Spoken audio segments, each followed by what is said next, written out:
이것이 내게 쌓여 있고 내 곳간에 봉하여 있지 아니한가.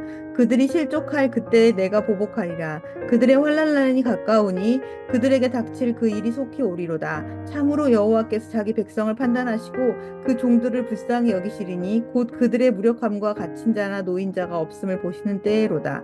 또한 그가 말씀하시기를 그들의 신들이 어디 있으며 그들이 피하던 반석이 어디 있느냐. 그들의 재물의 기름을 먹고 그들의 전제의 재물이 포도주를 마시던 자들이 일어나 너희를 돕게 하고 너희를 위해 피난처가 되게 하라. 이제는 나 곧 내가 그인 줄 알라. 나 외에는 신이 없도다. 나는 죽이기도 하며 살리기도 하고 상하게도 하며 낫게도 하나니 내 손에서 능히 빼앗을 자가 없도다. 이는 내가 하늘을 향하여 내 손을 들고 말하기를 내가 영원히 살리라 하였도다. 내가 내 번쩍이는 칼을 갈며 내 손이 정의를 붙들고 내 백성 대적들에게 복수하며 나를 미워하는 자들에게 보응할 것이라. 내 화살이 피에 취하게 하고 내 칼이 그 고기를 삼키게 하리니 곧 피살자와 포로된 자의 피요 대적의 우두머리의 머리로다. 너희 민족들아 주의 백성과 즐거워하라. 주께서 그 종들의 피를 갚으사 그 대적들에게 복수하시고 자기 땅과 자기 백성을 위하여 속죄하시리로다. 모세와 눈의 아들 호세아가 와서 이 노래의 모든 말씀을 백성에게 말하여 들리니라. 모세가 이 모든 말씀을 온 이스라엘에게 말하기를 마치고 그들에게 이르기를 내가 오늘 너희에게 증언한 모든 말을 너희의 마음에 두고 너희의 자녀에게 명령하여 이 율법의 모든 말씀을 지켜 행하게 하라. 이는 너희에게 헛된 일이 아니라 너희의 생명이니 이 일로 말미암아 너희가 요단을 건너가 차지할 그 땅에서 너희의 날이 장구하리라. 바로 그날에 여호와께서 모세에게 말씀하여 이르시되 너는 여리고 맞은편 모압 땅에 있는 아바림 산에 올라가 느보산에 이르러 내가 이스라엘 자손에게 기업으로 주는 가나안 땅을 바라보라. 내 형 아론이 호르산에서 죽어 그의 조상에게로 돌아간 것 같이 너도 올라가는 이 산에서 죽어 내 조상에게로 돌아가리니 이는 너희가 신 광야 가데스의 무리바 물가에서 이스라엘 자손 중 내게 범죄하여 내 거룩함을 이스라엘 자손 중에서 나타내지 아니한 까닭이라.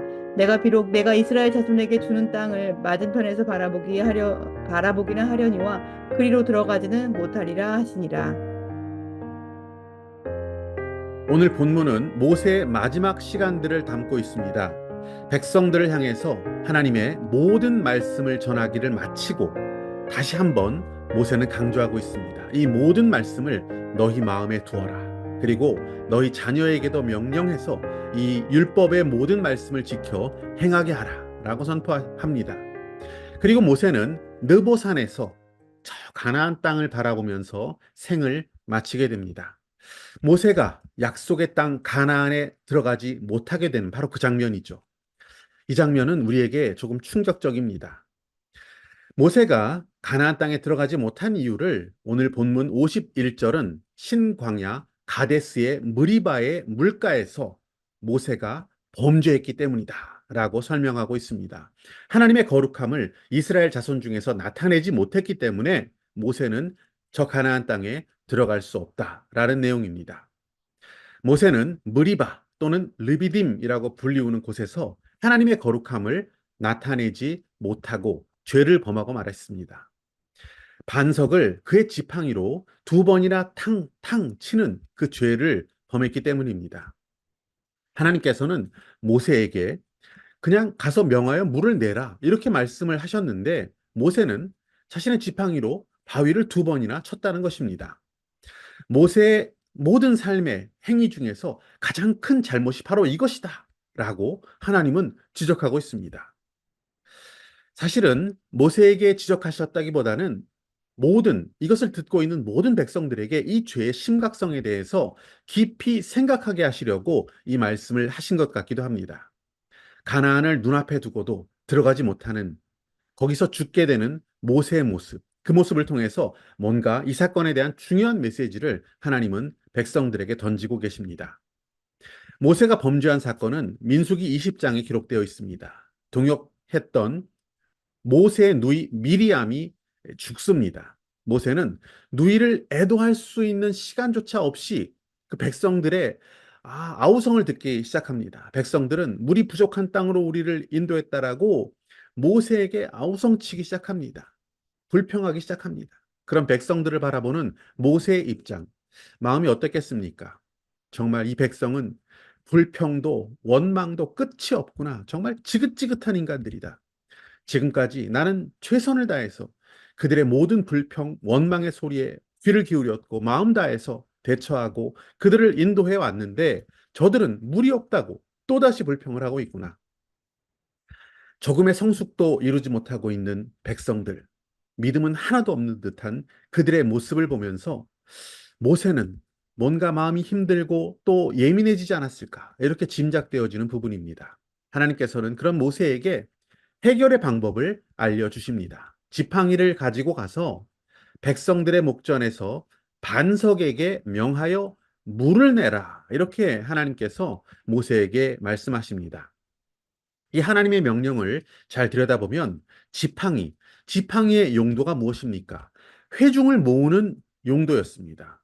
이 지팡이로 반석을 내리치라는 말씀은 한 적이 없으십니다. 그런데 지팡이로 그 바위를 내리치고 있는 그 모세의 모습이 나옵니다.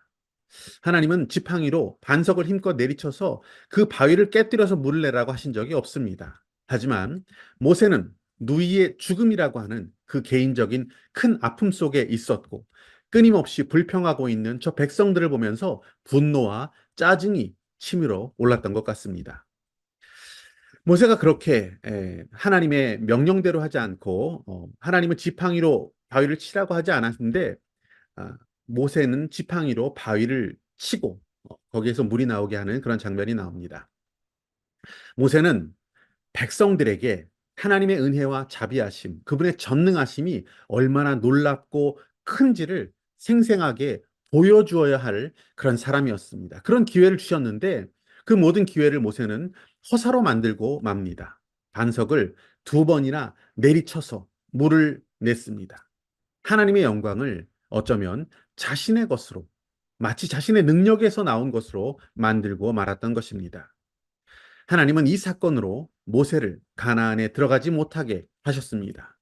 하나님께서는 이 사건을 다시 한번 백성들에게 상기시키며 너희는 말씀 들은 대로, 내가 이야기한 대로 그대로 믿고 순종하는 자가 되어라. 어떤 상황 속에서도, 어떤 어려움 속에서도, 어떤 환란 속에서도 아무리 이해되지 않는다 하더라도 그 말씀, 하나님의 말씀을 듣고 그대로 믿고 따르는 자가 되라. 그것이 살 길이다. 라고 백성들에게 말씀하고 계십니다. 이것이 네 백성들이 복을 누릴 수 있는 길이다라는 것을 깨닫게 하시려는 하나님의 의도였다라고 생각합니다. 모세는 순종함으로 하나님의 거룩함, 하나님의 순전한 그 영광을 드러냈어야만 했습니다. 하지만 자신의 감정, 자신의 슬픔, 자신의 분노를 내려놓지 못했습니다. 그리고 불평하고 있는 저 백성들 앞에서 내가 본때를 보여주겠다라는 생각을 하고 말았던 것입니다. 그 모든 생각, 감정 내려놓고 접어야 온전한 순종을 감당할 수 있었던 것이죠. 하지만 모세는 그렇게 하지 못했습니다.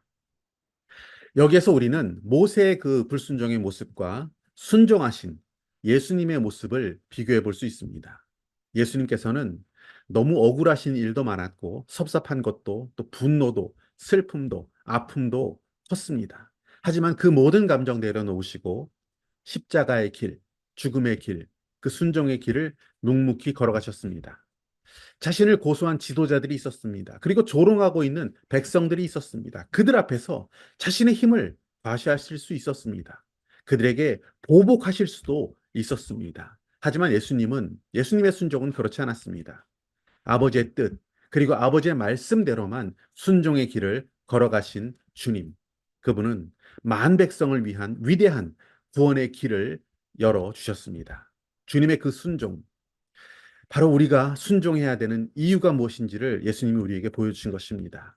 하나님의 거룩과 하나님의 영광이 예수 그리스도를 통해서 나타난 것처럼 나를 통해 드러나기를 소망하며 믿음으로 순종하며 살아갈 수 있는 저와 여러분이 되시길 원합니다. 그것이 바로 주님의 뜻을 이루며 약속하신 그 땅에 도달하는 우리의 지혜가 될 것입니다.